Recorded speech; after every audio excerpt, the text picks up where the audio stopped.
Good evening and welcome to the third evening of Solano Pride Center's 5-day series focusing on Transgender Day of Remembrance.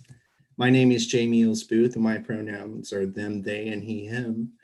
And I'm the Youth Services Coordinator at Solano Pride Center. Transgender Day of Remembrance is one of the hardest days of the year for us because it's a day where we gather with our community to honor the memory of transgender people whose lives were taken too soon. We might not have known the individuals who were murdered or took their lives, but we know that these deaths were not their fault. They deserve to live. This topic is hard to discuss, and it's hard to fathom the inhumane treatment and know that there are so many others whose deaths were not reported because of misgendering by family and media. With that being said, it's worth noting that this discussion might mention violence, murder, racism, classism, and death. These topics can be triggering, and we hope that if you find yourself in crisis, you'll seek support. At the end of tonight's discussion, I'll provide UC Davis's LGBT support hotlines, or if you need it before then, you can type in lgbtqia.ucdavis.edu/support/hotlines. As hard as these conversations are, we believe we need to have them, provide time and attention to those needing to process, and we need to figure out the best way to advocate for safety, opportunity, healing, and joy in our environments. Working with LGBT youth, whether in GSAs or drop-in centers, we have never shut down conversations around these acts of violence and learning about systems of oppression that impact LGBT people of color. Each member of the Asterisk group believes trans youth should know these facts, that they deserve a space to process, and they deserve to be with their community and with allies to talk about it. When organizing tonight's panel discussion, we decided to focus on what would be helpful for supporters and allies of transgender youth. We hope in having these conversations, we can make it easier for those that don't know how to approach this hard topic or don't want to cause undue stress on an individual that's already stressed. For educators and adults working with youth, we hope this helps as a guide to how to facilitate these conversations. We hope that you start having these types of conversations. For students in solidarity with LGBTQ community, we hope this helps you understand why these days are important, why these conversations are necessary, and how you can take action and show support. We hope that you'll join in the discussion, and we encourage those that are live streaming to participate. We'll be monitoring the chat for questions and comments, and we'll follow up with the panelists after each question. With that, it's my honor to officiate this evening's discussion and to begin our panel discussion. First, we'll have the panelists introduce themselves. Hi, my name is Felix. I'm 17 years old and my pronouns are he, him. I am fortunate enough to be the head facilitator for the Asterisk group through the Solano Pride Center, and I'm so excited to be here.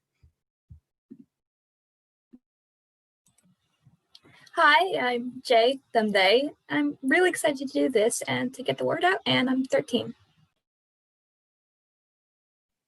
Hello, my name is Aiden. I'm 18. I go by he, him pronouns. I am super excited here to talk with all of you, and I really hope you get something useful out of this. Hi, my name is Clementine. I am 23 years old. God, I'm old. My pronouns are she, her, and I'm really honored to be here today in order to discuss these topics because these are topics that are very important to me. So yeah. Well, welcome everyone, and thanks again for doing this. I feel like I'm with my family right now, and short of a turkey, this is about as close as Thanksgiving as we're going to get this year. Let's go into our first question. So young transgender people have been growing up in the shadow of some complicated dynamic. Among the hundreds of threats of transgender rights in recent years, Title IX guidance for educators specific to the LGBT community was withdrawn. Transgender people were barred from serving in the military. The words transgender and diversity were banned in CDC reports. There have been challenges at the state level with bathroom bills and religious exemption laws. And 2020 saw the saddest milestone yet. At least 34 to 50 transgender or gender nonconforming people were killed by violence in the US, over 300 worldwide. Most in the US were Black and Latino women, according to the Human Rights Coalition. With all these threats to the transgender community, along with the media saturation and social political climates right now, what does it feel like when you learn about the death of a trans person? Let's start with Felix. Thank you so much. For starters, there is this feeling that I can't begin to describe for people who are not in the community, only by saying that it feels as though you are losing someone that is a part of you. As the trans community, we are so interconnected and we are so close with each other because we have to be. We are strong in numbers and we know that. And unfortunately, what that means is when there is a death in our community, it is very much a ripple effect and we are all harmed by it in some way. And I know that for me personally, my own experience, I came out at 13 and immediately was struck by statistics of murders of trans people and how frequent it was and how malicious the attacks tend to be. And I remember just shutting down, and I actually became agoraphobic and couldn't leave my house for 7 months or so. I missed almost my entire freshman year of high school. And I think that unfortunately my situation is not a unique one. I know many other trans people who have shared similar stories as mine and have said, you know, I've overcome this debilitating anxiety that tends to come with when you come out as a trans person. And I don't think that ever fully goes away. And I think every time I hear about a death of a trans sibling, it really is felt, and it does take me back to those times. And I think, you know, if I were just coming out now and I see that 2020, already a horrific year in so many ways, is now the leading year in recorded trans deaths, how would I deal with that? And truthfully, I don't know. So my heart is with the trans people that are only beginning to explore themselves now and who are being faced with this unfortunate reality.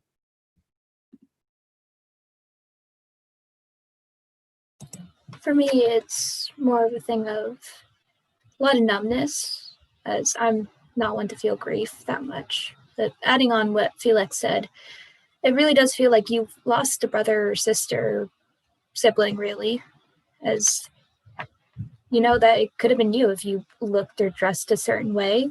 And knowing that, you might not even live past age 30 with seeing all these. And yeah, it's just something that really shouldn't be happening in a first world country, mind you. For me, there's different emotions. First, there's a grief. While you may not have known the person who died, you still are connected with them because they went through the same experiences and the same struggles. And that experience caused them to lose their life. And realizing that kind of makes you angry, or at least for me, you're mad because someone in your community was killed just for being themselves, being just like you. And that brings up fear, because when I know that people like me are getting killed, getting murdered, all these horrible things, it could happen to you. Like that's a real fear that I do go through, especially if I'm out in a new place and I don't know how the people are. It's scary, and it's not something that we should have to be scared of. We shouldn't have to be scared of being murdered just from going out and existing. For me, it's a lot of fear. It's a lot of fear whenever you hear about a trans person being killed. And like, I live in an area where there are lots of murals, or, you know, basically stuff drawn on plywood of like different names of people that have been killed. And you ever just like, you as a trans person of color, it's really hard because you can walk by it and you just wonder when that day comes for you. When you looked at that cop the wrong way and you're dead. Or if you didn't fully disclose that you have a certain part, you know, with a date and they get mad. It's that fear of any moment it could happen to you. And it doesn't matter how great of a person you were or anything like that, because that's not what they care about. And that's the part that really gets you.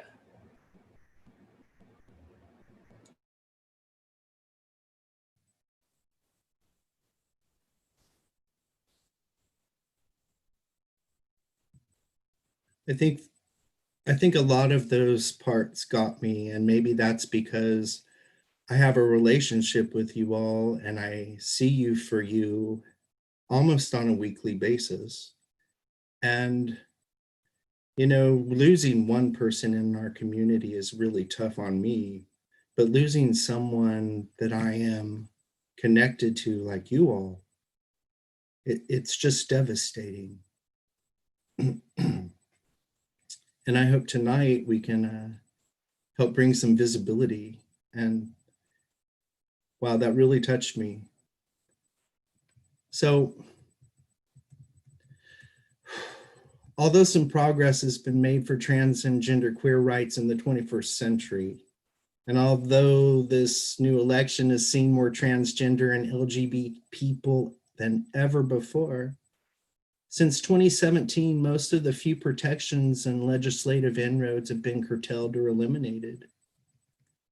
According to the National Center for Transgender Equality, these cuts and reversals have done harm to trans and transgender queer access to participation in education, healthcare, disease prevention, housing and homeless services, adoption and foster care, prisons, military service, asylum, and protection under Title VII and Title IX. Seemingly, people within the transgender and genderqueer communities are under constant legislative, political, and social siege across the full spectrum of public and private life.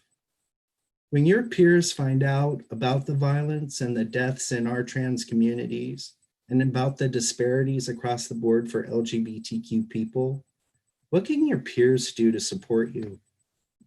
Let's start with Jay. Well, a good peer reference would be a teacher if you're still in school. What they could do is try and use things that could identify them as being an ally or being part of the community. And they don't have to be mainstream ones. They can be old ones that are still pretty well known here, like Are You Friend to Dorothy or Pink Triangle, or just displaying a flag saying, hey, I'm there for you. I'm with you. Come to me if you need to talk. I know what's been happening and it's been atrocious. With friends, it's a little more difficult, depending if you're out to them or not. They could maybe try to reference it like, oh, something devastating happened. It was really sad. There was a murder. And referencing that, they could be a thing of, oh, hey, I knew a trans person was killed. If any of you know about that, now you know, and you can reach out to me as well and talk about that. Something that your peers can do to support you when something like this happens in your community, I feel like then is the most powerful time for them to advocate and educate those around them. Because when you find out that another trans person has been killed, you don't feel as safe going out. You don't want to go out and put yourself out there and try to educate people who are ignorant to the issue, because that put you at as a high risk. I also think it's really good if they were just to keep tabs on us. Definitely make sure that we feel safe where we're at, that we feel comfortable. If there's any issues or any kind of things we've been dealing with, I think that's also a really good place for them to start. So this may seem like something really simple, but validate. just validate their feelings. Like if you're a friend of a trans person and you hear about like a trans death in the community, that's hitting them hard. So validate their feelings. And I personally like it when people kind of like say that they're going to help me ensure my safety. Just because like it's verbally nice to have people know that they're also looking out for you, because when there's a lot going on around you and there's death and there's violence happening, you can feel kind of singled out in a way. So validate and just extend your arm to like help them feel protected is a number one thing. Well, Clem said it beautifully. Validation is really, really important. And I can't even begin to describe how much of a difference it's made in my own life, where my friends have acknowledged a situation without me having to bring it up.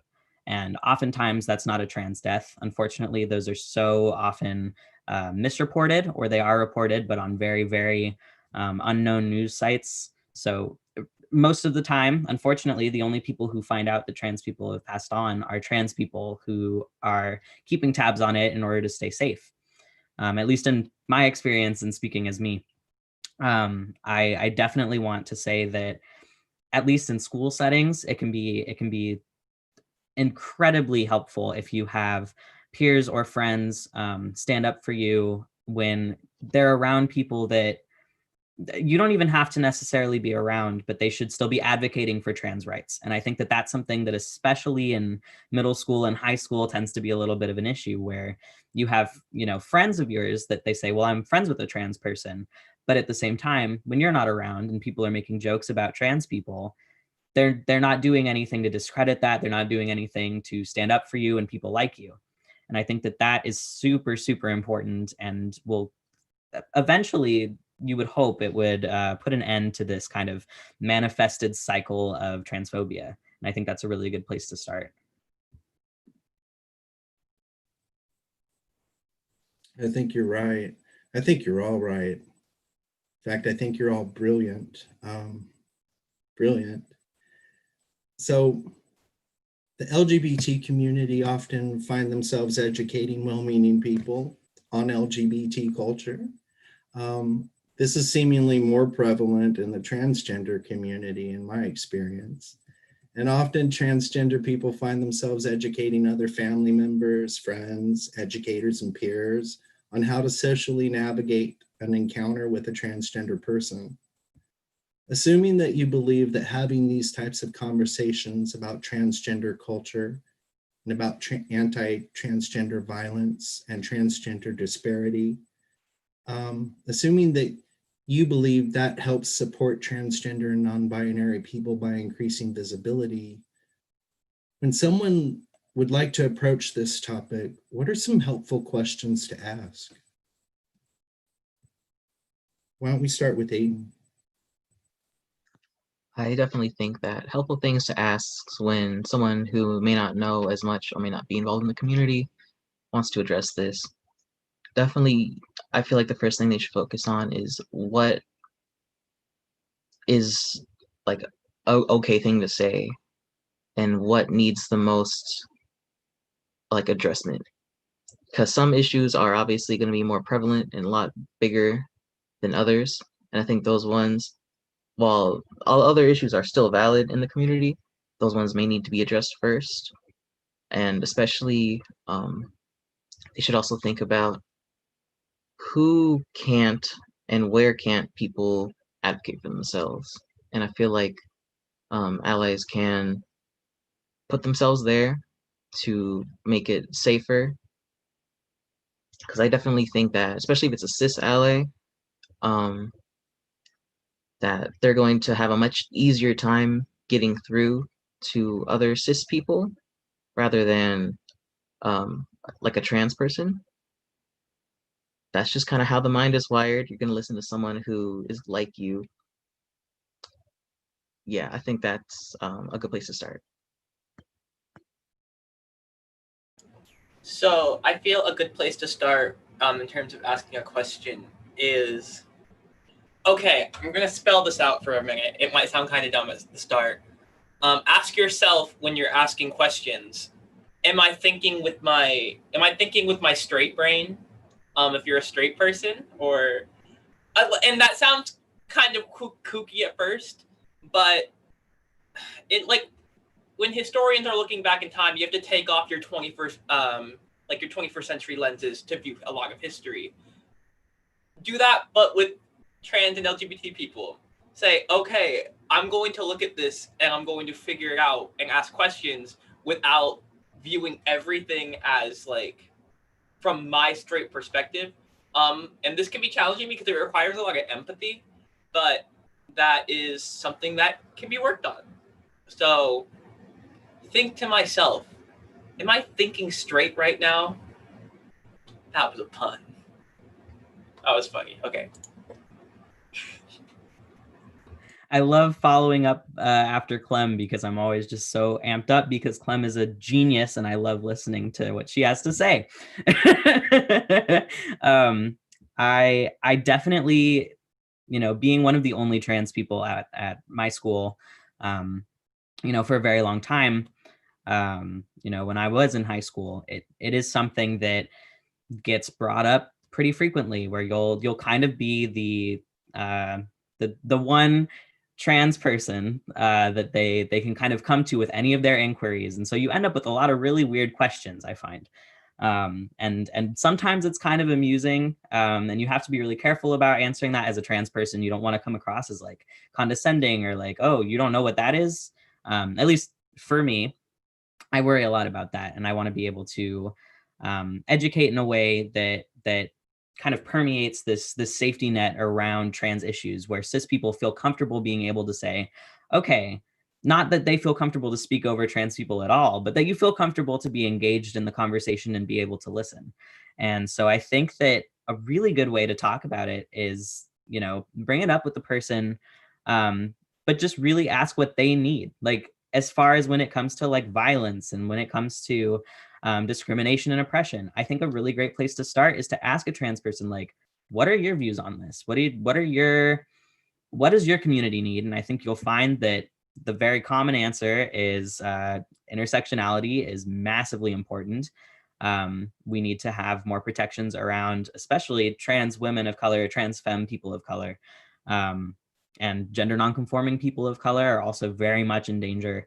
And, as a white trans man, I very much have privilege, and I, every day of my life, am going to admit to that and do whatever I can to, when the opportunity arises and I get those questions, I always throw it back and say, well, here is the large scale situation. Me, as far as I'm concerned, I have my own safety nets in place, but we need to be focused on this group of people instead. Everybody already said like most of the main points you want to focus on. Although if you say you're talking with somebody who is a little more jokey or sarcastic, you do want to set up some boundary lines first to make sure no condescending or any jokes that could potentially hurt that person get thrown at. And if they do, you understand, hey, not okay. Let's try something else. And with friends, just really, you want to be the person not always asking the invasive questions unless you're really curious about it, which is totally fine. You just want to make sure that person knows ahead of time, hey, this might be a little invasive. Are you okay with that? And if they aren't, Google it. Just leave them alone. We have internet. If they are, that's awesome. You get to learn from somebody who's trans.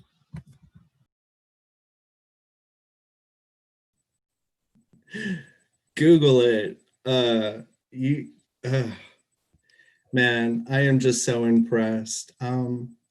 Just so you know, for those of you that are live streaming, the descriptions that I was talking about, the links and the hotline numbers for support can be found on the live stream. And I have a another question, as long as we're talking about educating. Let's talk about those people that are on the front lines of supporting our youth and our communities, our teachers, our educators, our youth serving helpers. In May of 2016, as everyone on this panel already knows, at the request of educators and school administrators, the U.S. Departments of Education and Justice issued landmark guidance clarifying the rights that hundreds of thousands of transgender students have under Title IX and school obligations to respect them. In 2017, the Trump administration withdrew the guidance, leaving many students, parents, and educators unsure about transgender students' rights under the law and also in their districts and their communities and their sport teams and their social organizations like the Scouts. And it's unclear as to how best to support their LGBT students when I talk to educators, and specifically their transgender students, because they're working in systems that failed them from the beginning by not giving them guidance on how better to serve the people that they're educating. So assuming that teachers want to do the right thing for their students, and assuming that teachers are going to take this as a tool, for any educators that are learning about the horrific anti-transgender violence in our country and they want to help, what can educators and helpers do when they find out? Let's start with Clem. Something that educators can do. Basically, don't question it, like literally at all. The child in question knows more about who they are than anybody, so just go with it. If someone says, "Hi, I'm trans. This is my name now," just say, "Okay." Put it in the what's it called, a roster, and just respect it. That's it.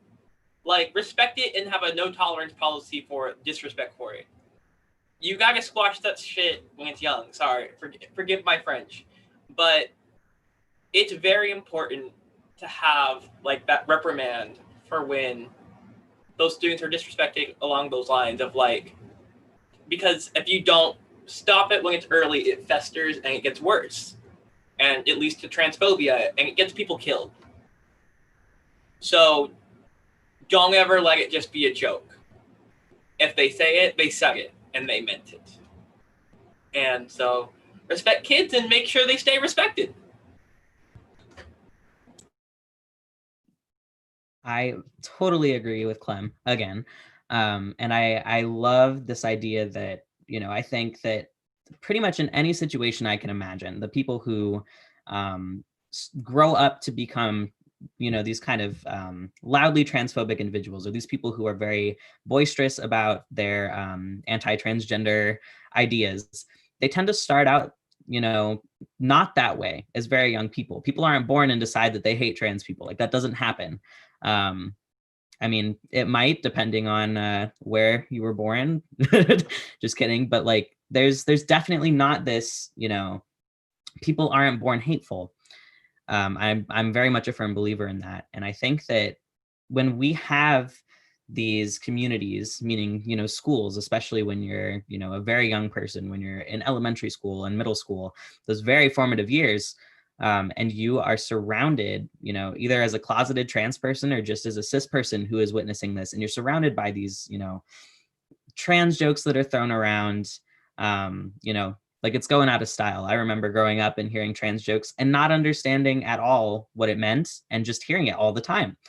And what you don't realize is that does become integrated into you. Like you don't recognize the effects it has on you until you figure out years down the line, like, wow, no wonder I felt so alienated from my peers, pardon me, alienated from my peers. And no wonder I felt this deep, deep, deep fear of the people I'm around, because they can clearly make jokes about people like me before I even realize what that means for me.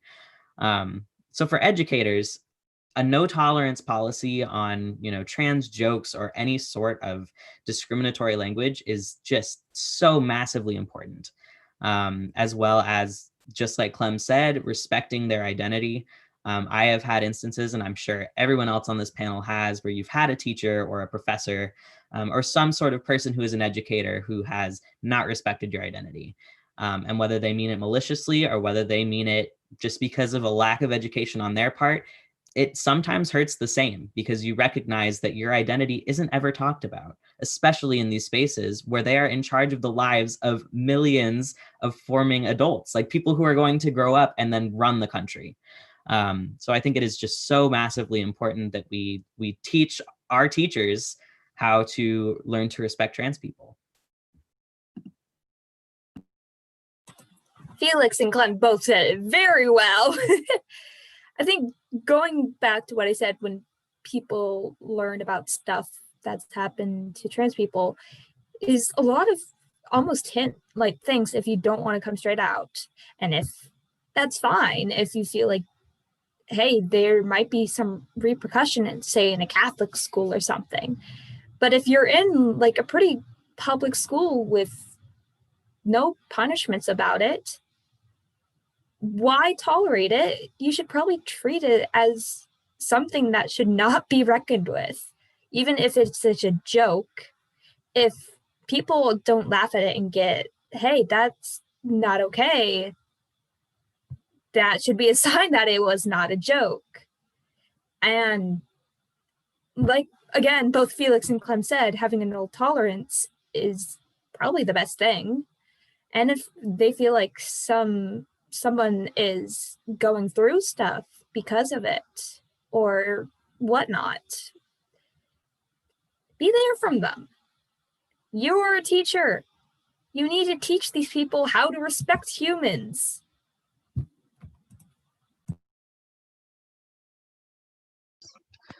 Yeah, all like everyone else had such amazing ideas.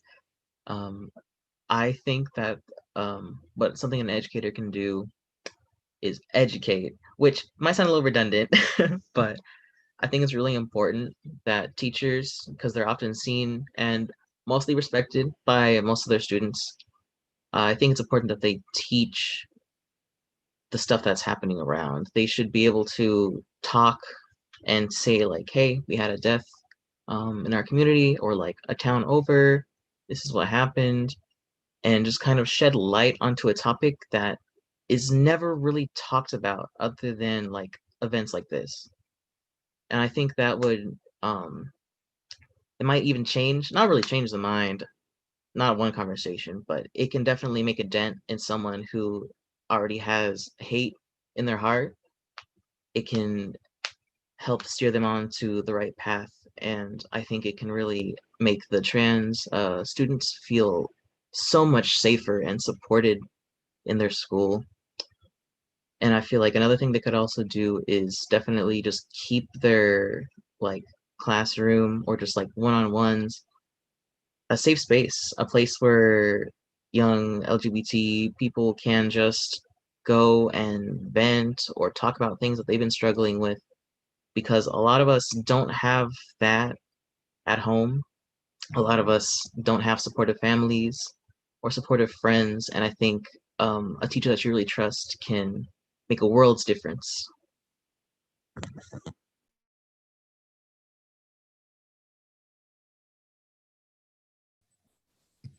Wow, you all, I forgot it was my turn to come back on. I, for one, am looking forward to the day when you do rule the world. And right now you rule my world. And I'm really taking all this in. As I have with every discussion, I'm just amazed, at the resiliency that you all have and the bravery. So, I'd like to thank you for participating in this evening's discussion, although I feel like it's a discussion that we have on the regular, and I can't believe we really flew through so much so quickly. Knowing us, we could take 2 hours just to introduce ourselves. But, you know, I believe that by bringing awareness to Transgender Day of Remembrance and the transgender community, we increase visibility on societal issues that are endangering hundreds of thousands of people's lives. Why do you think it's important to have these conversations? So I definitely, this might sound a little ridiculous, but I think the fact that we are having to have this conversation about why we need to have this conversation probably explains why we have to have this conversation, because there's no talk about this outside of queer supported circles. The reality is, I didn't learn about trans issues until I became friends with trans people and learned through them. I never learned about that through my middle school experience. I never learned about trans people in a positive light through media. For so long, I feel like trans people have been the butt of jokes, and that's kind of it. And we're never treated as actual human beings. And the effect that has on a developing person is astronomical as far as your self-esteem, your self-image, the people you surround yourself with, and the treatment you allow yourself to take in. It changes your entire worldview when you are treated as a joke for your entire upbringing. And for me, I came out fairly young. I was the only trans person in my family for some time, and I'm fortunate that I also have an older brother who came out as trans shortly after me. So we have each other, and that's really, really special. But I grew up heavily religious, and I came out as a trans person, and obviously no one really knows what to do with that. I didn't even really know what to do with that. I just said, hey, Mom, you're my best friend. I trust you with everything. I don't know what exactly this means, but I feel like I'm maybe a man. And this is the name I would prefer you use. And I'm so fortunate that my mom is just my best friend and my favorite person, where she really, really took it in stride. And at first, I know she had a lot of feelings of, I don't know what to do with you, which she was honest about, but in a very, very kind way. And I can't even go into it because I'll cry. But I know that because so many people don't have that education, there's so much shame around trans people and our identities.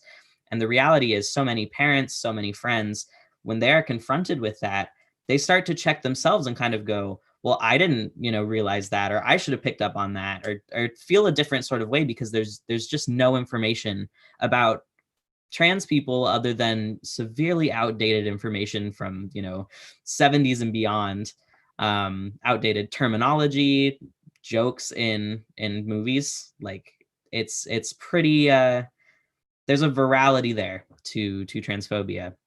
And I think that unfortunately many people have been touched by it, whether they're aware of it or not, until it's at their doorstep and they have a trans kid or a trans friend who says, hey, hear me, this is my identity.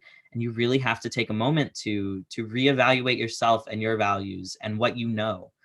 So I think that when we have these conversations as trans youth and as trans people, and we open that door to discussion, there is so much possibility for that to, this video might be used by a young trans person, and they might send it to their parent and say, listen, these are people just like me, I'm coming out to you. Or they might say, I've been out for a while, you don't seem to really understand my identity. Here are more people that are just like me, I'm normal, I am okay. And there is nothing that I have found in my time of being a trans person that has made me feel that same way, that I really hope we can create that energy that you are okay. You are very, very normal. And at the same time, you are very unique. And you're going to be loved no matter what. And that's all there is to it, in my opinion. I think a lot of it related to Felix, but as somebody who is just recently discovering that I was non-binary and still figuring things out, having these conversations would have helped me discover these things sooner. I mean, I wouldn't have to go through a huge thing of what is going on. Somebody help me. What the heck? Although I don't have to do it too much because I have you guys, which is yes. I can't word it, but yes. And knowing that a lot of people don't have the ability to have like a group like this that they can communicate, hey, I'm feeling really weird. I do not identify with these pronouns given to me, or I want to be just a bag of clothes, no gender, nothing, just clothes, or something along those lines, can help them figure out that they are not different, they are not bad, they're a normal human being who's discovering, oh, hey, I don't identify with my given gender, so maybe I should switch it and try something out. And having that conversation with other people, especially supportive people, will really help you. Say if you're trying out a new name, new pronouns, a new way of dressing, because people can be like, oh, hey, I like your style, rock. It's the only name I could come up with. And they can either feel really attached or detached from that name and just keep experimenting.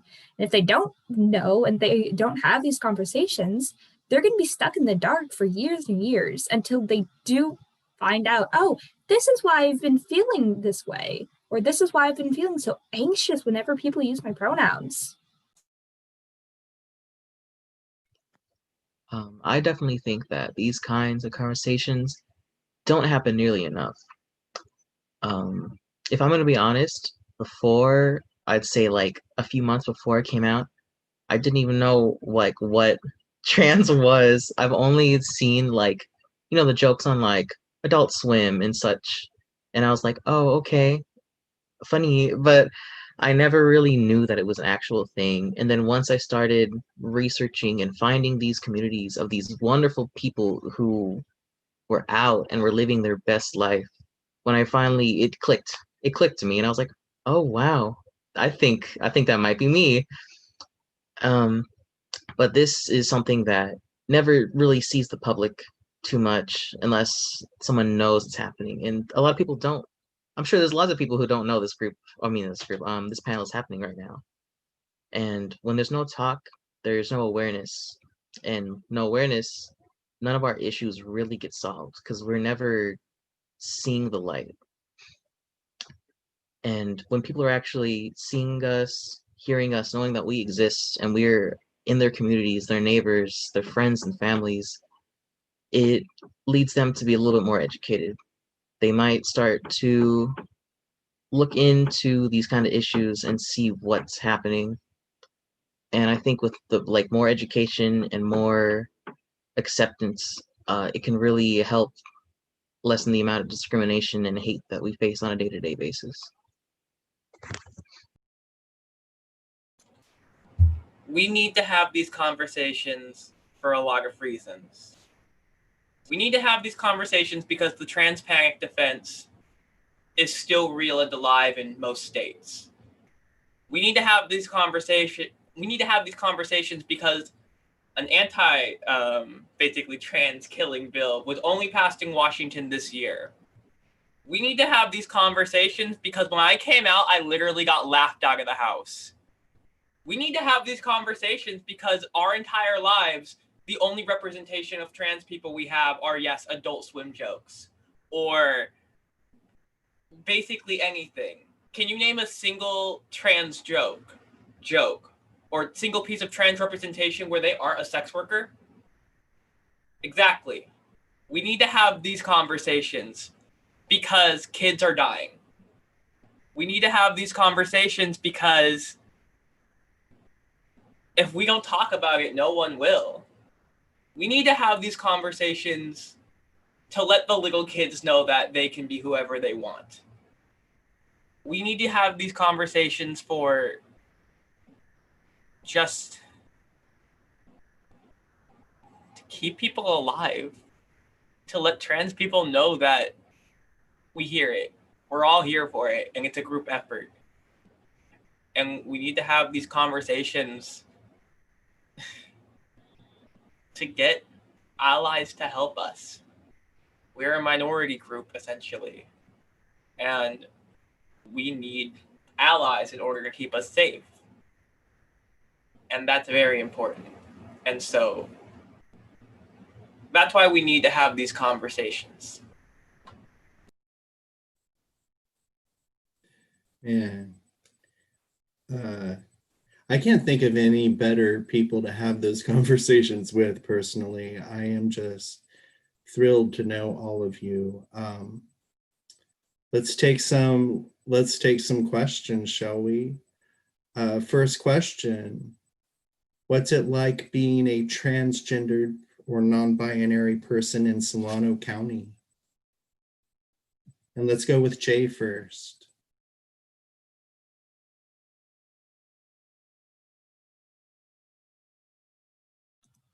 Mic was muted. It's an array of things. It is pretty accepting to be in Solano County, although it is a pretty small county, so it is very hard to find things like this. As I'm all the way in Benicia, I think on like one of the other far sides of the Pride Center. It was the only one I could find, except for like Berkeley, which we all know the traffic to Berkeley at like 4, you do not want to be in that. But also being small, knowing my high school right over here, it's still pretty accepting, as we all know each other pretty well. Well, kind of. And within the county, it's very much a thing of there's not direct hate that I've seen. Again, still need to actually look into seeing, okay, what's going on in the county.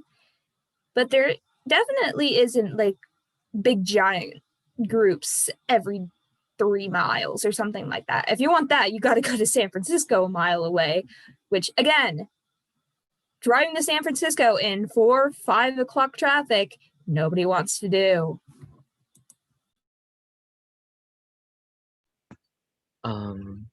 For me personally, I found that there really isn't a lot of support groups, and I'm trying to think. I know there's at least 2 centers that I know of, and other than that, my only other support has been my therapist, which I think Solano County really could use more support, more education on the topic, because while there aren't really like big hate groups or any stuff like that I've seen, luckily, there still are people who like you'll hear while you're at the store or at school, they'll make a comment where you're like, oh, okay, they're transphobic.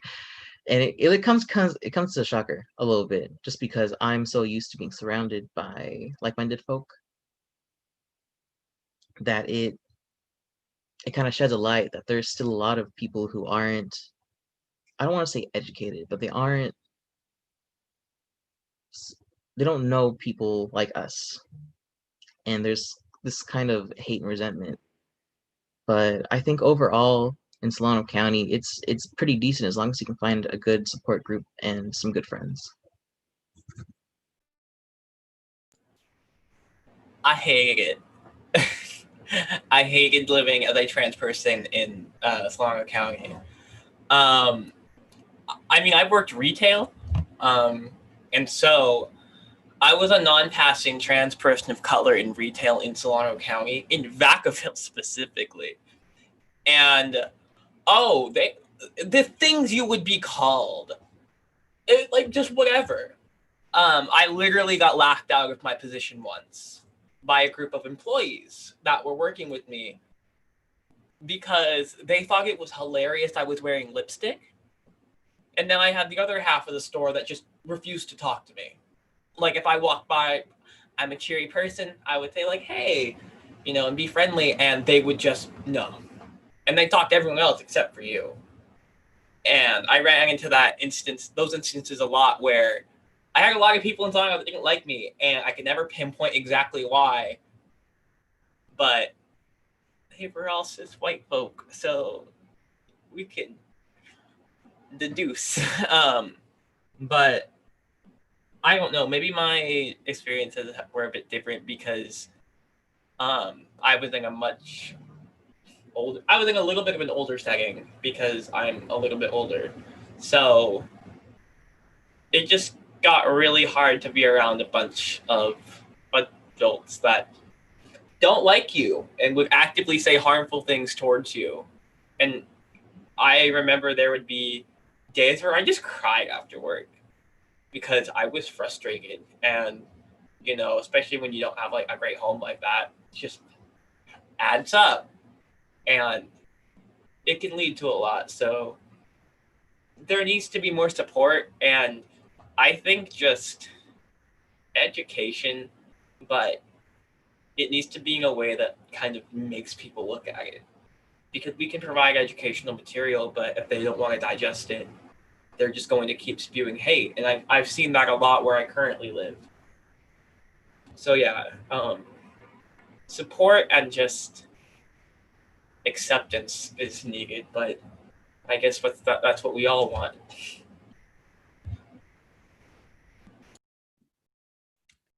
Unfortunately, I definitely don't think that your experience, Clem, is the minority.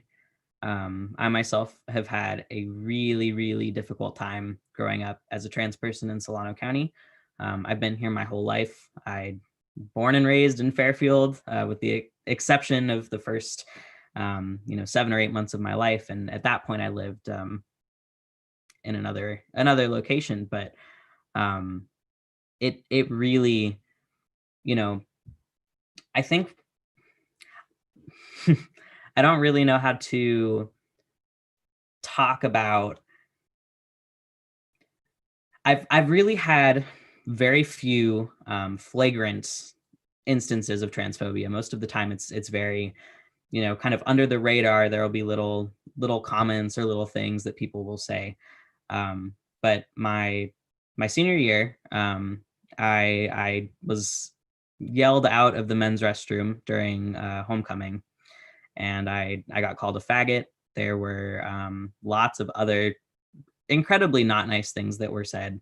And I just went home. I drove myself home from homecoming and just cried the whole way. And I remember I had some people who I believed were my friends that had, I had come to and I had confided in at the dance, and I had said, this just happened to me. And they just kind of said, whatever, come get in the dance circle.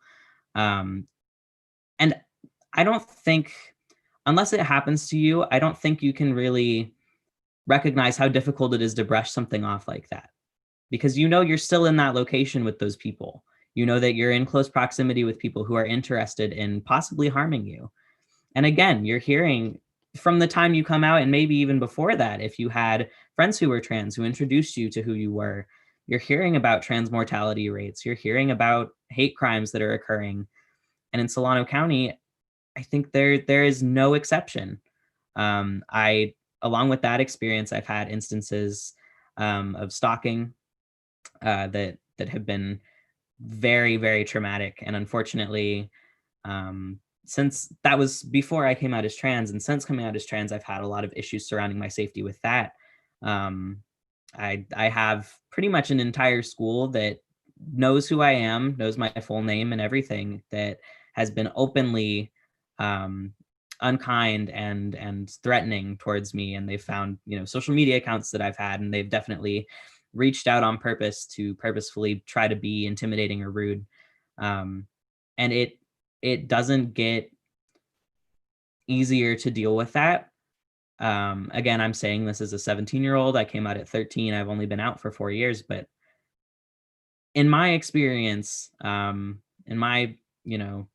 it feels like forever, but in reality, it's very short. My short 4 years of being out, it's horrendous to deal with. And even when you're not dealing with it, you're ready for the next time when you're going to deal with it. So you're always on guard.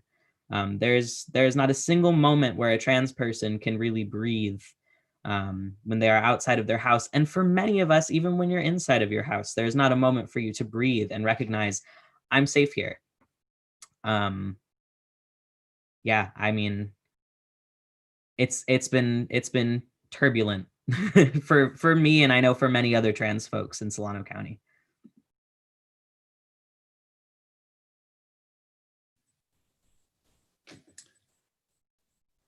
So, Felix, you were mentioning, coming out as trans. I'm interested, and I think other people are interested too. When you come out to someone, it's almost like a gift, or at least it is for me. When someone comes out as whatever it is to me, I always feel gratitude and honored. How can other people, your family, your friends, how can they be supportive of other people that want to come out as trans to them?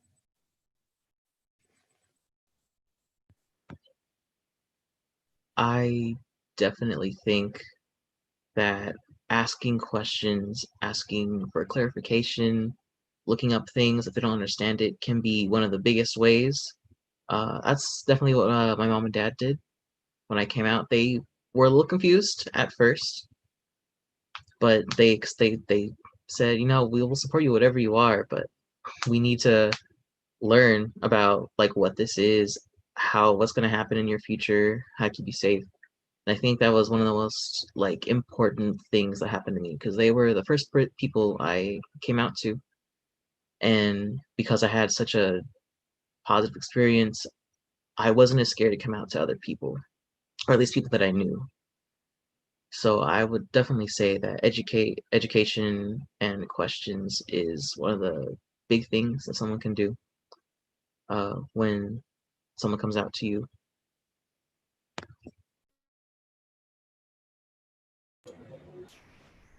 So,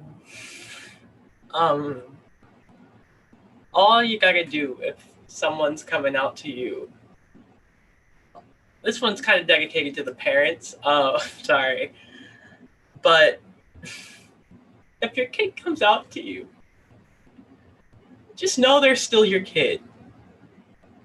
And nothing's changing except for their identity. They're the same person, in a sense. And all you gotta do is just hug them and say, I love you for who you are. That's it. That's all you gotta do. And you can learn and do all that, but that's the most important thing. Because that's intense.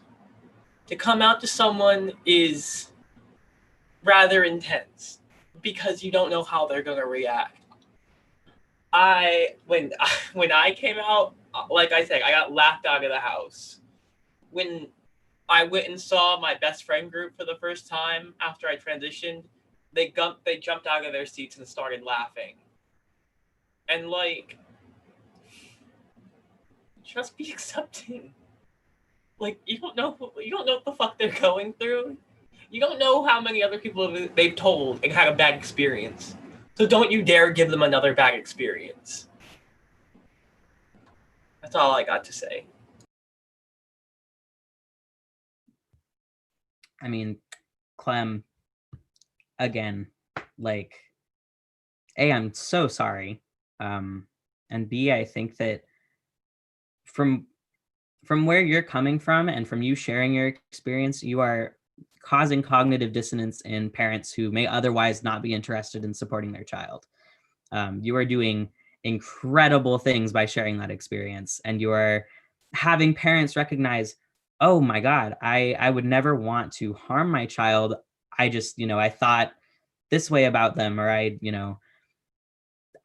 can't thank you enough for sharing your experience. And also at the same time, I definitely do want to say that even if you have fears about your child and you have fears about your child's future and what that looks like for them as a trans person, because I know that my parents had fears, that they were very nervous about what that meant for me once I came out. They didn't know if I was going to be hurt. They didn't know what I was going to do as far as transitioning is concerned. And I know a lot of parents feel that way. They feel very concerned about, this big daunting thing around hormones and what that looks like. And I've I've been incredibly fortunate enough to be on hormones for about a year and a half almost. And I think that you just, even if you feel like your understanding of your child is different than your child's identity, I promise you, your child knows what's best for them. I swear to you with everything in my being, if your child comes out to you and says, I'm having these feelings, I'm not really sure what they mean. Or maybe they're a little bit more secure in that and they say, this is my identity. This is the name I'm using. I need you to use that for me. You have to come from a place of love and recognize your child coming out to you took incredible amounts of bravery, A. B, this is something that your child will remember for the rest of their life. And I think that parents are afraid sometimes that their child is going to regret their transition. I've heard that from many, many, many accepting parents, or like the more accepting parents that have said, I love my child, I want my child to be happy, but I'm terrified that if I pull the trigger on this, they're going to regret this decision in their life, and I'm going to be behind that. And the reality of that is, if your child transitions, say your child comes out and your child identifies with a different name, different pronouns for some time, and they decide, this doesn't really fit for me. As long as you have provided that safe support system for your child, they should have no problem coming to you and saying, you know what, that was working for me at one point in my life, but now I'm feeling a little bit different. Maybe that was right for what I needed at that moment in time, but now I feel more comfortable presenting, maybe as I was before I came out, or maybe as a different identity. And you don't have to know everything about trans people to be supportive. You don't have to know anything about trans people to be supportive. That's the awesome thing. You can be yourself and be a parent and come to your child from a place of genuine love and a willingness to protect them. And it doesn't matter if you don't know anything. I guarantee you, if you come to your child and you say, unfortunately, I don't have a lot of experience in this realm of existence, I don't know a lot about trans things, but I would love to support you, chances are your child will be so thrilled to tell you everything there is to know about their identity and how they want to be perceived and their history and their internal turmoil, that you are going to create this relationship with your child that maybe you've never had before, and that's better than it ever has been. And unfortunately, I think so many parents are never going to experience that because they treat their child like their child has done something wrong when they come out, or they treat their child like, I can't believe you would go against what I've done. They feel like they've done something wrong. And to any parent that's watching, I need you to know that your child coming to you or your friend coming to you and coming out, there's nothing wrong with them. There really is nothing wrong with them. They don't need to be cured. They don't need you to pray for them in order to have them, kind of revert. And you're not grieving a child. You're not losing a child. You are gaining a relationship with the child you had that is authentic. You are not. I see this so often, and I'll stop so I can pass it on. I'd love to hear what Jay has to say, but it really is so vital that you recognize when you accept your child, it is literally life or death in so many situations. And more than anything, treat your child with love and respect. And it's as simple as that. They will be more than happy to hold your hand and guide you the rest of the way. As somebody who's just recently come out within like the last few months, I can speak from experience when best thing you can do, try using their name and pronouns. Try to support them. Try and listen to them and get educated by them. And if you're a friend or even a parent, do not say it's a phase. Most of the time, it is not a phase because the feelings we feel are very real. And most people who say, oh, no, this wasn't for me, either didn't know what else there was and decided, oh, that fits a lot better for me, for what I feel. Or they probably got confused by something else by saying, oh, wait, you didn't have to be a guy to like a girl. You can just be a girl and like a girl. Oh, I didn't know that. Almost never. I only say almost because there's always outliers. You never know. It is never a phase. For friends, it's your same friend. They have the same personality. They have the same traits, just a different gender. And most of the time, if you treat them wrong, their personality will change. Only because they're getting used to being bombarded, to being squished, to being like an alien. Only because they feel strong feelings about their gender, which is also a construct, mind you. We made it up. So just please try and be there for them.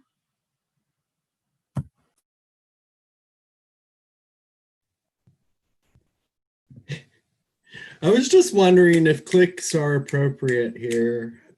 Snaps. Man, virtual hugs too. That was amazing. And since we're going there, this next question.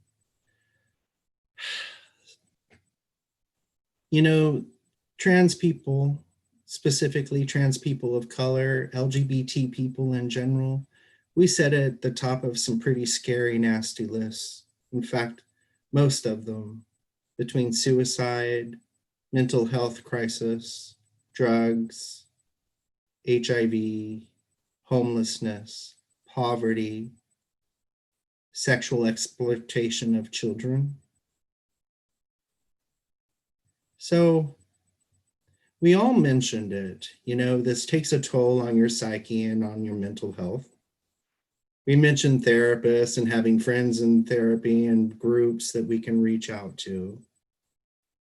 What are some tricks that have worked for you all to kind of subside that stress, to get out of that negativity and to find your light? What are some tips you can leave people with, you know, that are struggling like we've struggled, that don't have us yet?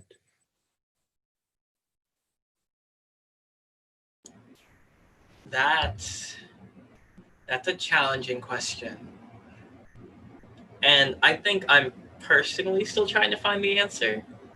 COVID specifically has been really challenging for me. I'm in a new state, and I am trying to build a support network, but with COVID, it's rather hard, and it can be really challenging, and it can feel really isolating. And so, just do your best.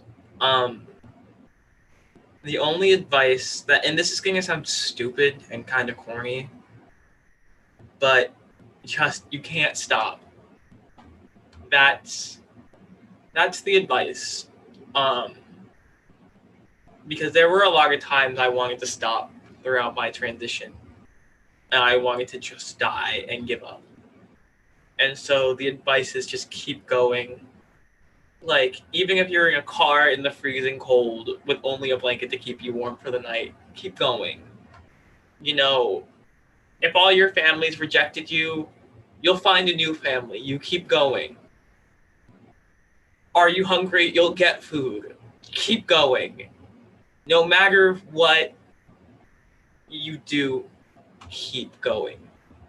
Because it will be dark and it'll suck. And I'm not going to say it's going to get immediately better, and I'm not saying it'll get better for a while.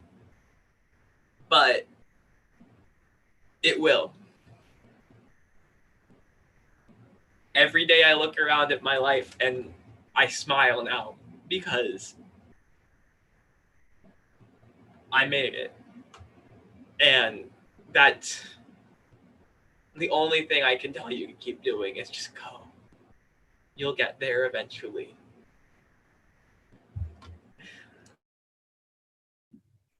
I 100% agree with you, Clem. And I feel like I say that every time you say something, but it's for a reason. You know, I think I, like so many of us, and I know Clem, you've touched on this where you said, you know, throughout my transition, many times I've thought about just dying and not having to deal with it anymore. And I think that for so many trans people, and just for LGBT people, but especially for trans people, especially for disparaged trans people or trans people of color, of course, that's going to be the first thing you come to. Of course, you're going to think, I just can't live like this. When you are experiencing the most amount of pain you've ever felt in your life, when all of your safety nets have been ripped out from under you, and all of a sudden you're alone, dealing with not only internal turmoil, if you do come out and you are dysphoric and you say, I'm attempting to alleviate that within myself, or I'm attempting to feel better about myself, and you are met with critiques or you are met with like blatant hatred, that hurts more than anything in the world. Like that is just, it is a searing pain. And I know that for me, this time last year, I was severely depressed. I really, really was not doing well. And I definitely had my moments where, I'll speak candidly and say there were moments where suicide was definitely something that I thought about. And, my family knows this, and I'm so fortunate that I'm here on the other side. But there were so many days where I thought, you know what? I don't know exactly what I'm sticking around for. Like I don't feel good in my body. I don't feel good with my relationships. And even the relationships that were good, when you are surrounded by a world, billions of people who wouldn't like you if they met you because of something you can't change, it makes the world seem daunting and terrifying, and you never want to leave the house. And for me, I think the only thing that got me out of that was my mom and my brother and my dad and my younger sister. Because I know she'll go, why didn't you say me? But she 100%. Jordan, I know you're listening, and you helped incredibly. I think that I am very much an outlier when I say that my family is just my best friend collectively. My older brother, my mom, my dad, and my younger sister, and my sister Kira. It really, I think that having a support network is so damn important. And it doesn't matter what that looks like. I think that that's something we get caught up with a little bit. And I think that it can be incredibly infuriating when the support system you're supposed to have isn't supportive. It's important to recognize that and get out of Dodge as soon as you can and find people that will support you. Because the longer you spend in that environment, just hoping and praying that someday your support system is actually going to care, the more it hurts, I think. And you would think it'd be the opposite way, but I don't think it is. And I think that support systems don't even have to be people. Sometimes it can be a hobby you love. Sometimes it can be a pet. For me, I am a very big fan of keeping pet spiders, and I know that many people who are listening know that. I see the like shivers. Everyone moves a little bit when I say that, but sometimes you can find that joy in like the weirdest places. Like, don't be afraid to kind of, and this sounds horrible, but I don't mean it in the way it's going to sound, but put your transness aside for a moment and think of yourself as an entity and think, what is something that I'm passionate about, that I love, that I would do no matter my gender, no matter what I was doing in life? What is something I can imagine myself doing that I know makes me feel good? That is going to be supportive of me, that is going to be long-term, will be a healthy thing for me. Or even sometimes short-term. Sometimes a bitch needs to DoorDash McDonald's at 1 a.m. and that's okay. Some days require that. But there is something to be said about really valuing what you know about yourself and utilizing that to create your own safety net. And I think that we can interweave things about ourselves that we love and really create, in times of crisis when we don't have anything else, obviously your first priority is going to be to talk to someone. I think that human and human connection is something that is just massively, massively important.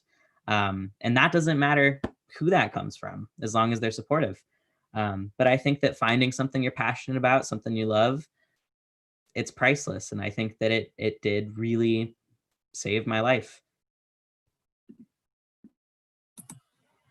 Again, Felix and Clem, how do you talk so well? Teach me. But as somebody who is, again, very recently struggling with these things, I'm so confused on what to do. I'm not gonna lie. Everything is very confusing, especially with having a trip coming up where I know I'm gonna get misgendered and dead named. I'm still trying to figure out how to work through that anxiety pain.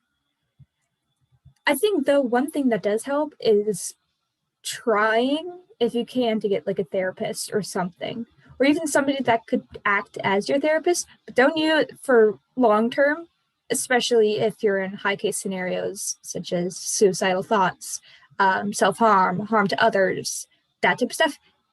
Go see a real therapist, please. And as somebody who has had said suicidal thoughts, it's something that you got to constantly keep out if you don't have access to meds. And if you're lucky enough to, you still got to train how to be like, no, I'm not going to go into that place right now. I got to go try and distract myself. That's the main method I use. And knowing how to deal with these things is incredibly hard, not to mention all of the gender dysphoria coming on and the panic from getting dead named or mispronounced and all of those things. It is a pain, literally. And again, like what Felix said, talking to people is probably the best way to relieve that pain, such as like joining a group, joining a GSA, going online. That's like the main way I communicate with people and really just connect. And if you can't do any of those, again, what Felix said, try hobbies such as writing really helps, or drawing your emotions out. I know that helps for a lot of people. And distracting yourself, the main thing. Don't rely on it long term, please. You need to get actual coping mechanisms. I know one thing that definitely helped me through was remembering that the pain and all the bad stuff, it's temporary, and it all has some kind of meaning that will help you. I think grow is the word I want to use. That will help you grow into this happy person, just full of love and so many accomplishments. But it really is a struggle getting past those days where you just don't know what the point of going on is, where you think, why couldn't I just been cis? Why couldn't I have just kept my mouth shut and didn't come out? And there are definitely days that that I went through that, and it's really a struggle. I might not be able to word it as eloquently as the rest of the other panelists, but you just have to keep going, because there's going to be something amazing and wonderful that you're going to achieve and that you're going to live to see. But if you don't fight and trudge and struggle through all of the things that you're going to experience, you'll never live to see them. And I think that light at the end of the tunnel was something that really helped me go through with my transition and with all my fears that came with being trans. It's a hard battle, but as long as you know that there's at least one little thing that gives you reason to keep fighting, you'll make it through it.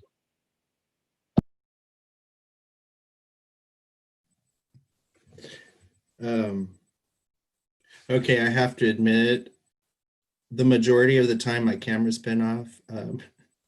It's because tears are rolling down my face, and I am just so proud of all of you and of your resiliency and just your success in surviving. And we live in California that is supposed to be maybe a little more progressive, and sadly is not in some places. And then these conversations happen with real people, and real people behind every story. It starts to sink in, and it starts to mean a little bit more. And when 20 to 30 people, and Felix, you had mentioned how your story is not unique.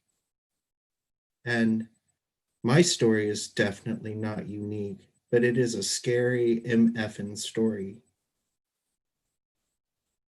So I've asked each panelist after each night consecutively, to kind of close their eyes and imagine what life's going to be like after January and a new president is elected.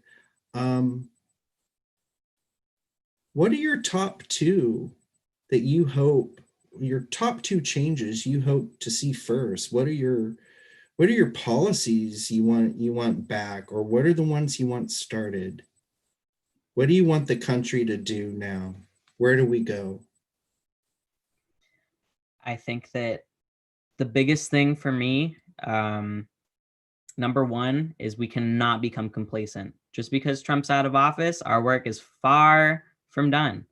We still are having issues with incarceration, like over-incarceration, especially of people of color, Black people. We are having issues with trans deaths, obviously, still. And I hope that through Biden's presidency, we can at least talk about it more openly. I'm very hopeful. I will be very, very upfront and say that I'm really, really hoping that we can actually get some progress done. But it is going to take a lot. I think that people are going to be very quick to kind of go, okay, at least Trump's not in office. Now we can kind of forget about politics. And it's like, no. We still need to remember politics. We still need to be engaged in local elections, national elections. We need to be aware of what policies are being passed and what policies are being ignored. And, I think that a lot of people that I've talked to, and a lot of adults, because obviously I'm under 18, I can't vote. I wasn't able to vote this election, which was just the worst. But I'm so proud of everyone that voted that was not me, because clearly we're finally in a place where we can take a little bit of a breath. But I think that there's just this feeling that before Trump, people were kind of like whatever about politics. And I understand why. I understand why people kind of felt like they could ignore it, but people were still dying. There were still trans deaths, obviously, and that was even less talked about then. It almost feels like it took this like almost dictator of a person to get into office for us to recognize, oh my gosh, there are so many squeaky wheels in this country that we need to be fixing. And we just didn't even know, because we didn't have to know. There was no reason for us to focus on minorities before it became like a thing to like actually recognize when people are hurting, which sounds like terrible. And I think that I hope that my suspicions are false. I really, really hope that people have always cared this much. But I think that especially young people, especially people from, as young as Jay to the age of Clem, to the age of Jamie, to the age of everyone on earth, that we are really kind of reaching this monumental break where we're all able to recognize it's 2020. We have issues that have been happening for years and years and years, and we really need to be fixing them. Like, we can't let this stuff just be ignored. We are literally witnessing a systemic genocide of trans people of color throughout the world. I've done a lot of research for the upcoming memorial that the Pride Center is putting on for Trans Day of Remembrance. And I have found that in places like Puerto Rico, there have been so many trans women murdered. It's unbelievable. It is really, really unbelievable. We are really witnessing a genocide. And I think that through Biden's presidency, or at least through a lack of Trump, we can really start moving the country in places that maybe we would prefer to be. And then the second, and I'll make this a lot shorter, I promise. The second thing I think is hopefully going to change is just widespread, not unity, but unity. I hope that we, I'm definitely not one of those people that says, well, we need to forgive people who are advocating for taking rights away from minorities. I'm not about that. I think that if you're going to advocate to harm minorities, that you need to be called out on it. And I don't really want to be around you. I also think that in order for this country to grow, I really do hope that we can come together and all recognize that minorities are under attack, that we are witnessing things happening that should not be happening. And definitely not meet in the middle, because I think that the middle is where we've been for far too long. But as long as we can really recognize what it takes to actually get some stuff done. And I really, really do hope that with the absence of Trump, we can finally start to see some things changing.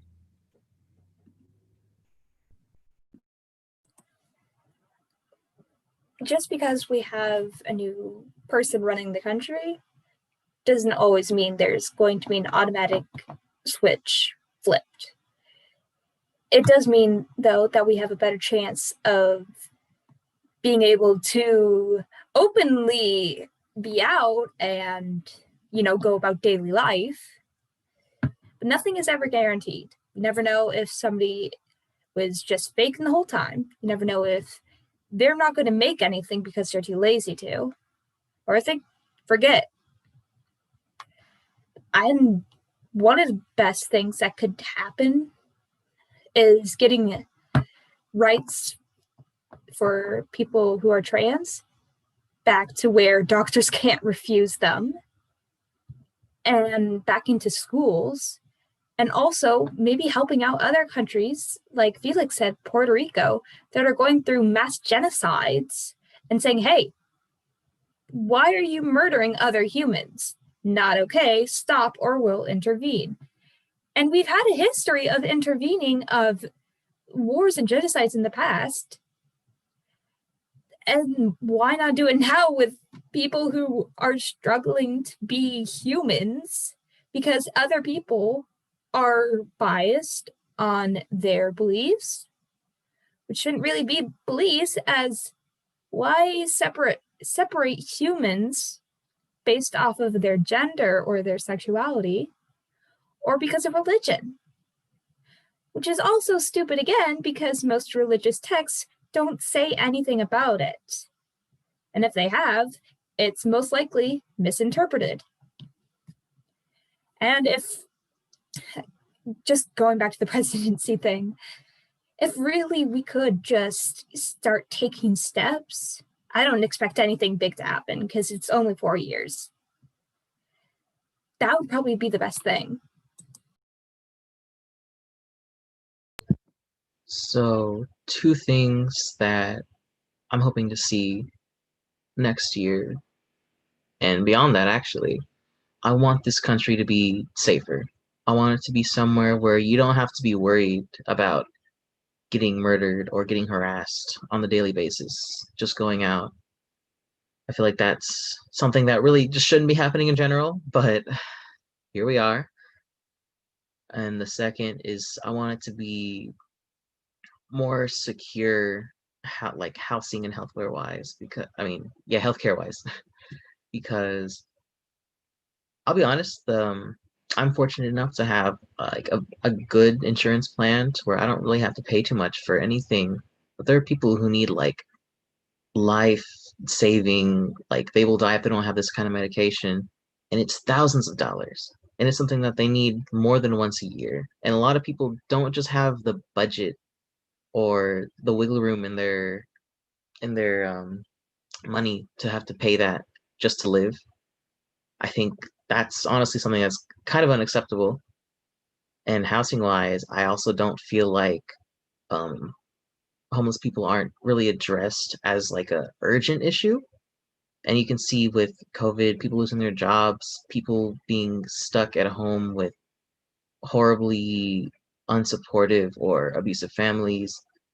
there's definitely a lot more people who have been kicked out or have left their homes for their own safety. And it's just something that we need to work on. And we've needed to work on it for a long time, but it's just not something that we never really addressed. So yeah. What I really want, I guess one thing would be like, I work with the homeless population a lot in my job, and I see how hard it is. And as somebody that was homeless because they were trans, like I just want to see more resources and more, essentially just time and energy put towards that, as a whole, and especially in like the trans level, you know, like we said, like when we come out, it's at great risk to ourselves because you never know what you'll lose. And it's not like you're going to lose a part of yourself, but you could lose your housing, like I did. You could lose your job. You could lose a lot of things. And so that's just something to be understood, and I really want that to change. Another thing, I don't want the government to care about my transition in a sense. Let me say this clear. We shouldn't have to have like 3 different interviews in order to get hormones. I shouldn't have to have 2 different letters from 2 different psychiatrists, you know, to be considered for surgery. And that's on top of having to be out for a year, which is not fair because that's extremely dangerous to somebody that's in a shitty position, because it's either fulfill my transition goal or fulfill my transition goal, be homeless and possibly die, or don't. And that's kind of the options you're presented with, and it's awful. Give trans people body autonomy. It's their body. Listen to them. If I want to take pills that make me grow tits, I'm going to. And you can't stop me. Stupid government.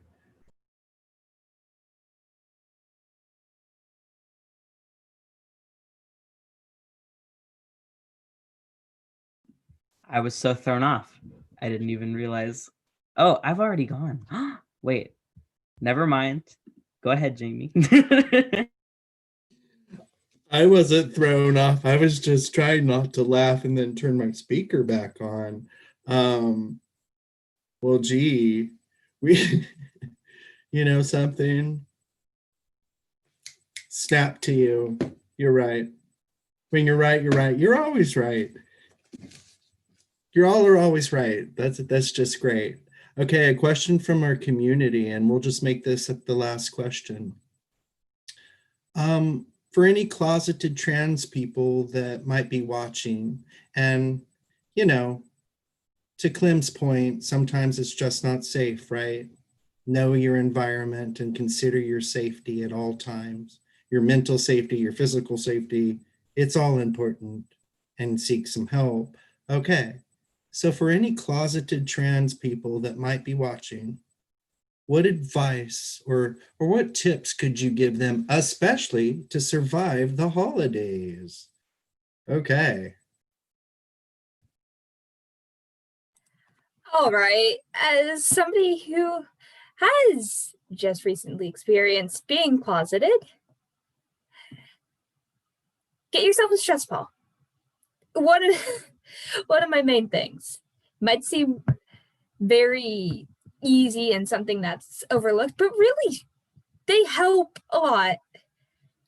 Having a stress ball around, especially when there's that one aunt, uncle, cousin, whatever, who's super transphobic or homophobic, and you cannot stand to deal with around them, having a stress ball really helps.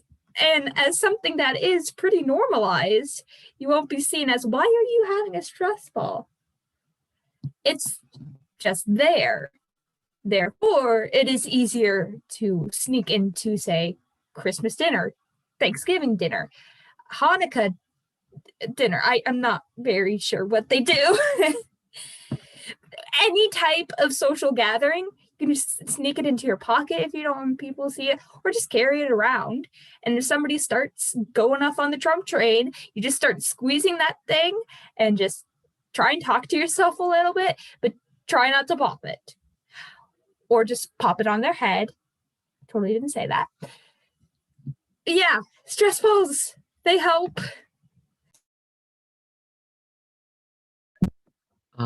I would say for someone who's closeted and isn't comfortable or safe coming out to those around them, seeking comfort with online communities is definitely a easy one to do if you have a phone at least or computer. It's a great way to express yourself and figure out things that you probably wouldn't be able to unless you were out.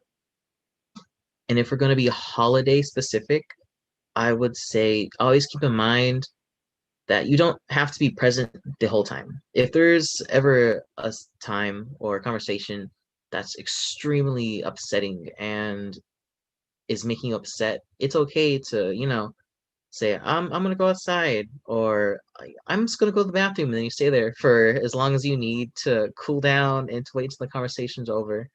And usually those are pretty excusable. People take however long they need to take. But yeah, that's all I can really say because I don't think I've ever had to personally, because I wasn't in the closet for very long, so I didn't have to deal with the holiday stuff. But definitely keep in mind that you don't have to be present for the whole thing. I just want to say something first. To all my closet babies, I love you. I care about you, and I'm happy that you're here. Now on to the actual point. Also, I'm adopting you. That's just a thing that happens. I don't care if you're older than me. You could be in your 60s and you're still my child. Mama Clem loves you. Anyway, to the actual point now. So, what was the question? I got so lost in my own sauce, I forgot. So for any closeted trans people that might be watching, what advice could you give them? And in addendum, how do we survive the holidays, which can be pretty tough? Oh, okay. I got good stuff for you. So find like as someone who is male to female, find little fun things to do for yourself. Like, it may sound kind of strange, but like put on that clear like nail polish. When you put a little bit extra lip balm on whenever you get the chance. Find your socks in the girls section. I love those socks, and they're always rather cute, and you can hide them. So stuff like that can really help. I'm not female or male, so I can't really speak on that behalf. I can only speak on as me. And also try and, since especially with COVID, it can be really isolating because you're supposed to. So find online gay communities to be in. And I'm not just talking like pride centers and stuff. Like, go on Twitch and look up like LGBT streamers. Pretty much like most streamers that are LGBT are super accepting in their community, and you'll meet a lot. Like, think about like your favorite thing. Like, one of my things is D&D. So I'm doing an LGBT stream for D&D.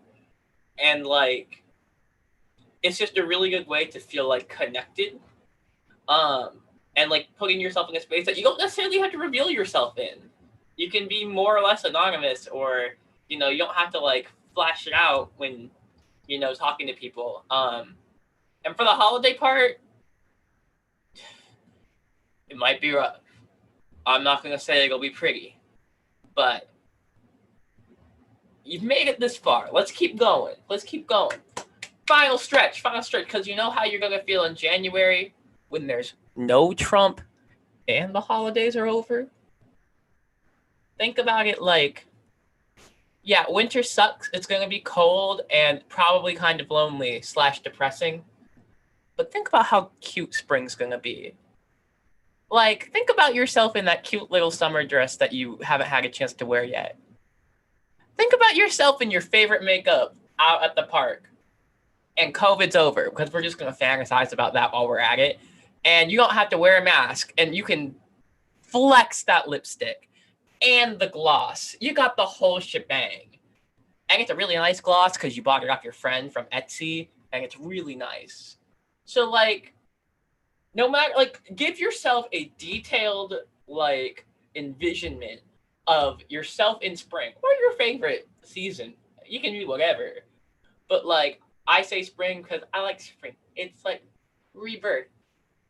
And I don't know. I like to think I'm reborn every spring because I'll try and stop doing dumb shit for once, and then I'll fail. And then next spring, we'll be reborn and do the same shit again. It's a vicious cycle. But you're going to make it. You might not think it sometimes, but you're going to make it.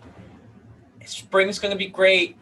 And you're going to be lying on the grass, looking up at the stars or what have you, and just realizing you made it. Don't think about, this is the one time I'm going to say, it's about the destination, not the journey. Get through it however you can and get to the end, because that's when the journey gets fun. Think about it. Again, maybe I just like sundresses. Maybe I just miss the warmth. But think about yourself in that cute little dress you haven't had a chance to wear in a while. And like, your legs are fresh and shaved and it's real nice. And you're just kind of like, ooh, and you do the little twirl like in the mirror. And it's like, it's not a huge twirl, but it gives the dress just a little bit of a whoosh. And that brings joy. Does it bring joy? Yes, do it. Anyway, I'm rambling. So I'm gonna pass the mic. Yeah, yeet. You know, it's so funny that you say, Clem, that you were like, I can't speak for the female to male part, because that's what I was going to talk about. So we've got all our bases covered, except we do not have a non-binary experience. Although we do, a stress ball. We're set. Anyway, for my experience as a female to male person, I truly was not in the closet for very long at all. I kind of knew something was up decently early on in my year of being 13 years old. And when I really started to go through puberty and figure out like, this is not the direction I enjoy going at all. And that was really kind of the wake up call for me, was puberty. And I remember I originally came out as a non-binary person. And I had told my parents like, yeah, I still want to use the same pronouns, same name, but I'm just non-binary. And they were like, whatever, okay. Like nothing changes for us, so like do what you want, which was very nice. But then very soon after that, a couple months later, I came out as a trans male person. And I can't speak to being in the closet, but I can definitely speak to alleviating dysphoria, at least in ways that have worked for me. Cologne, oh my gosh, lifesaver. If you're just like chilling at home, if you're not even going anywhere, but you just want to like feel more masculine, just like spray cologne and you're set. I also, earlier in my transition, I was a very big fan of like hoodies. I know that that's something that I feel like all across the trans spectrum, we all go through a hoodie phase because you just don't even want to deal with what your body looks like, which is unfortunately, but also like, it's kind of nice that we all have this inside joke.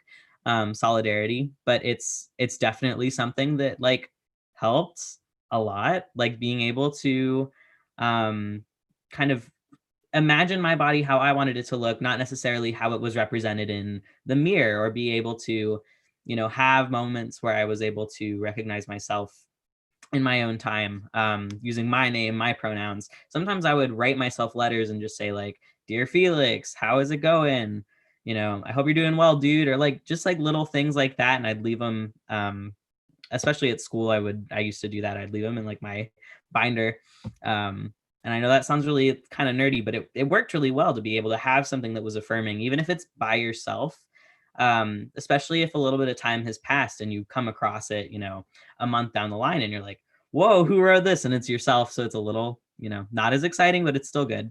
And I can't help but notice that we have a comment from someone who has a holiday tip that I actually was going to talk about. And this is a person I know. His name is Mars. I love you, Mars. But he says that he changed tags on gifts so that it wouldn't be his dead name. So it would be simpler things like cousin or friend, so that way it's still identifiable to you, but it's not Jay, I see you. Jay's looking for something to write that down. But it's an incredibly good point. Thank you, Mars. Just a super, super, super awesome idea, because as long as you can affirm yourself and you can also continue to be your amazing self and give people gifts, then that's such a smart little thing to do that really is going to alleviate a lot of discomfort you feel around the holidays. Because I know that the holidays are hard for a lot of people, especially if you are suffering from depression, or if you have the seasons changing can be really, really, really hard.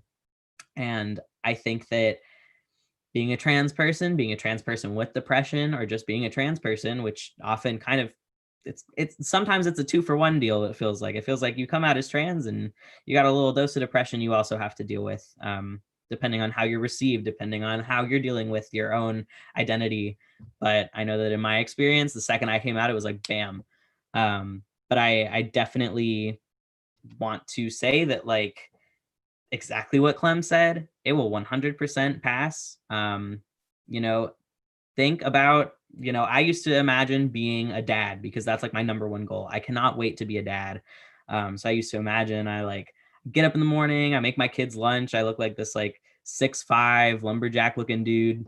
Obviously I'm like 5'3", do not look like that. But something about that kind of escapism, especially when I was really going through it, was really, really, really nice. And just imagining like I'm all happy, I have kids, I'm doing whatever I want to do, I'm pursuing things I love, and just hanging out and existing in a space where I feel comfortable. And it's bizarre, because now that I am out, and I have been out, and I'm on testosterone, I feel like I'm in that place. Like I feel the emotions that I imagine myself feeling when I would like daydream about what it would feel like when I was passing and when I was comfortable in myself. And now that I'm there, it just feels like this like prophecy has been fulfilled in like a really sweet way. So I definitely want to say that like holidays can suck. I love what Clem said about like, just imagine spring and putting on your favorite dress and twirling around. And if you're FTM, just imagine putting on some flannels and being way too hot because it's spring and you can't wear things that aren't like long sleeved and hide everything. But there's something to be said about changing and seasons changing and trans people changing. So I definitely think that just hold on. Like it really will. If it won't get better, it will change. And that change will eventually get better. It might take a little bit, but like roll with the punches, really pay attention to what you need and just lock onto it. I do want to add on really quick. Sorry, Jamie. If you don't feel like imagining your favorite scenario, which you want to be in, music, pencil, and paper is such a good therapy to draw down your situation from like a point of view, and it gets your mind off of what's going on right then and there. Just adding. All right, now that Jay added on, I want to add something on too. Okay. Okay, this is something that really helped me out, and I didn't even realize I was doing it until I was trans. When you're playing a game, pick whatever gender you want. My friends always dissed me because when I was cis, whatever, we would play GTA, and I had this like smoking hot girl with dyed purple hair and like the pink fucking GTR. I had everything. And so like live your life like that. Like, and if you need to, like, if you can't be there right now, like be there in game, or like just do your own thing. You got it. I was just about to say, I know you all are gamers, and the fact that no one brought it up is just kind of like, what, we're not going to talk about Animal Crossing for the next 100 minutes or the latest streamer. I just really, I think that it is so crucial for people that are in the closet to consider their safety and to be cognizant of things that are beyond your control. Just know that there are things that are going to happen with or without your your being there. And, you know, to Aiden's point, you don't have to be there. You can always leave. It could be hard, but you can always leave. Well, with that, we conclude this evening's panel discussion. I'd like to thank our panelists and specifically acknowledge your bravery, compassion, and commitment to your community. I would also like to thank our viewers for attending for their insightful questions, and hope that this discussion is just an additional tool to help with your own advocacy work. And then, you know, if this is the beginning of your advocacy work, Solano Pride Center hopes that you'll join us and other LGBTQ organizations to affect change and save transgender lives. To find out how you can help, please contact the Solano Pride Center. Please join us at this time tomorrow when the Louise Lawrence Transgender Archive presents Do the Clothes Fit?